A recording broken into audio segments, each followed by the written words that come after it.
Okay, as you guys have surmised, we had an interesting discussion this afternoon right before class let out that we may have had a planet in our findings. And if you go out there and enter the number, which is 5130740, into the Kepler database and hit view, you get some basic information right off the bat. And the very first thing that we need to focus on is the object status, which here it says 222222222. And if you click on object status, it will tell you what the object status means. Each object can have one of a variety of states as published by the Kepler project. Not categorized means 0. In other words, nobody knows what it is. Confirmed means 1. It has a planet and it's a confirmed planet. 2, which is what this one is, it says candidate. Integer value 2, the object potentially has a planet. A false positive means 3. The candidate appears on Kepler as a false positive list. Or maybe it's an eclipsing binary, which is a number 4. So there's that. First of all, it looks to be that this object is a known planetary candidate. Now, if we go into Google and we search for Kepler ID, you'll find another page here. It says Kepler eclipsing binaries from November 15th of 2013. And then we can search for our star. And lo and behold, it seems to have an eclipsing binary period here, which I think is interesting because the period in days is that interesting column there. Let's scroll down, look at it. It says it's a 210-day eclipsing binary period.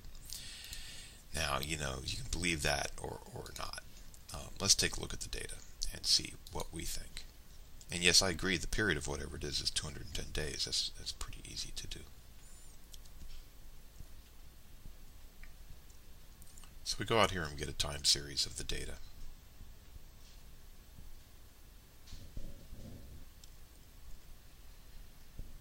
And there it is. Okay. And it's nice, it's beautiful. And if you look at the next plot, it's nice too. And it's got some kind of pulsing going on there. Even some reminiscent of rotation. Then all of a sudden, this interesting thing here happens. So let's look at the colors first. I like to check all, symbol color all, and then make sure they turn red or black. So now you can look at this and you can see what's going on. As soon as you update the plot, it'll change everything to black.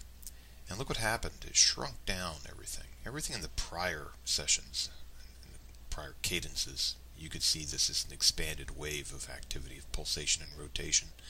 And then all of a sudden in this one, the scale changes completely and there's this big dip.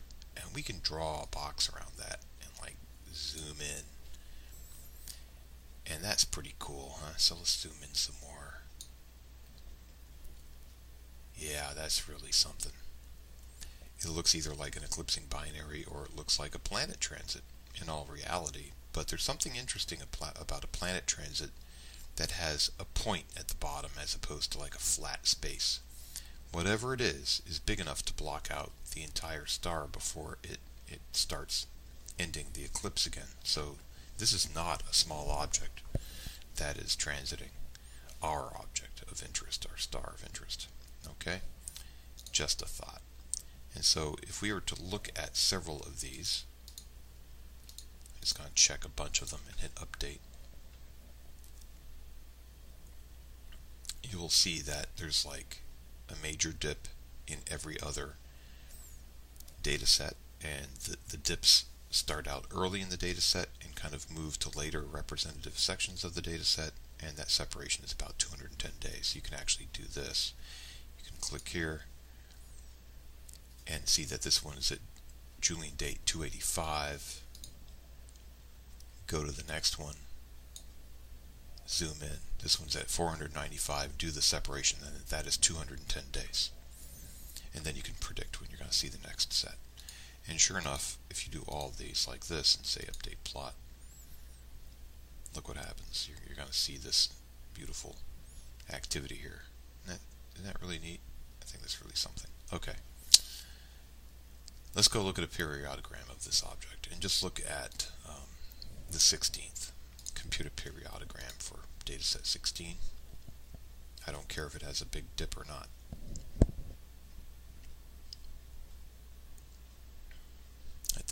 go get coffee, wind your watch, whatever. And when you look at something like this, and you're like, oh man, what a mess. This star is a mess. Let's get a phased curve out of it. You can see he's got a dip in there, which is probably causing us problems. So let's not use that. Let's go to number 15. Let's get away from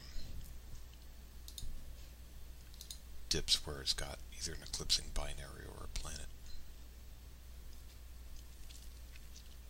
And see if we can get a reasonable periodogram.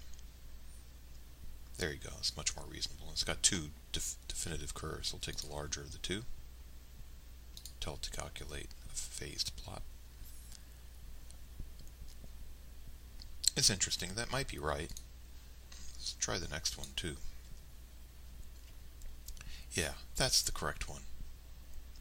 We know this is not correct because there's a lot of overlapping lines here going, a lot of curves that are overlapping. Look at this, they're all in sync. They may not necessarily be of the same amplitude, but the phase is in sync. So you know that the period of this object is 2.844009 days of pulsation. And then it's got a planet or an eclipsing binary star around it. So that's our star of interest. And good for some excitement.